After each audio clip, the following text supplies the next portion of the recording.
ಒಂದು ಸೂರ್ಯೋದಯದ ಹಳ್ಳಿಯಲ್ಲಿ ಸತ್ಯವಂತ ಎಂಬ ಪ್ರಾಮಾಣಿಕ ಯುವಕನು ಜೀವನ ನಡೆಸುತ್ತಿದ್ದ.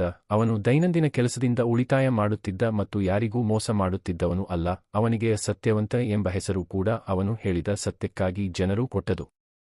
ಅವನ ಹತ್ತಿರದ ಹಳ್ಳಿಯಲ್ಲಿ ಮೋಸಗಾರನು ಇದ್ದ. ಅವನ ಹೆಸರು ದುಷ್ಟರಾಮ. ಅವನು ಜನರ ಭರವಸೆ ಗೆದ್ದು ಅವರನ್ನು ಮೋಸ ಮಾಡುತ್ತಿದ್ದ. ಆದರೆ ಎಲ್ಲರೂ ಅವನನ್ನು ಜಾಣ ಎಂದು ಭಾವಿಸುತ್ತಿದ್ದರು, ಏಕೆಂದರೆ ಅವನು ಚೆನ್ನಾಗಿ ಮಾತಾಡುತ್ತಿದ್ದ. ಒಂದು ದಿನ ದುಷ್ಟರಾಮನು ಸತ್ಯವಂತನಿಗೆ ಬಂದು ಹೇಳಿದರು, ಸತ್ಯವಂತ, ನಾನು ನಿನ್ನಂತಹ ಒಬ್ಬ ಪ್ರಾಮಾಣಿಕ ವ್ಯಕ್ತಿಯನ್ನು ಇತ್ತೀಚೆಗೆ ನೋಡಿಲ್ಲ. ನಾನು ಒಂದು ವ್ಯವಹಾರ ಮಾಡ್ತಿದ್ದೀನಿ. ಅದರಲ್ಲಿ ನೀನು ನನ್ನ ಜೊತೆಗೆ ಪಾಲುದಾರನಾಗಿ ಬಂದರೆ ನಾವು ಇಬ್ಬರೂ ಲಾಭ ಪಡೆಯಬಹುದು. ಸತ್ಯವಂತನು ಅಲ್ಪ ಸಂದೇಹದಿಂದ ಕೇಳಿದ, ಏನು ವ್ಯವಹಾರ ಅದು? ದುಷ್ಟರಾಮನು ಉತ್ತರಿಸಿದ, ನಾವು ಬೆಟ್ಟದ ಮೇಲೆ ಸಿಕ್ಕಿದ ಪ್ರಾಚೀನ ನಾಣ್ಯಗಳನ್ನು ಶೇಖರಿಸಿ ಮಾರಬಹುದು. ಹಳೆಯ ನಾಣ್ಯಗಳು ಬಹಳ ದರಕ್ಕೆ ಮಾರಾಟವಾಗುತ್ತವೆ.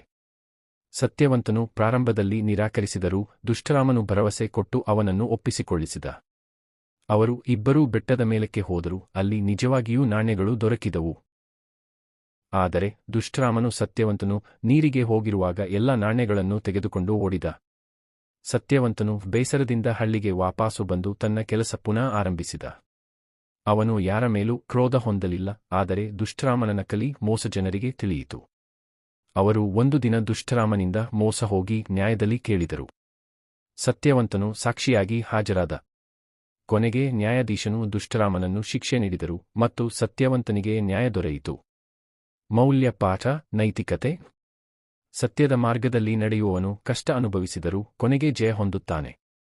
ಮೋಸ ಮಾಡುವವರ ನಕಾರಾತ್ಮಕ ನಡವಳಿಕೆಗೆ ಒಂದು ದಿನ ಹೊರೆಯಾಗಲೇಬೇಕು.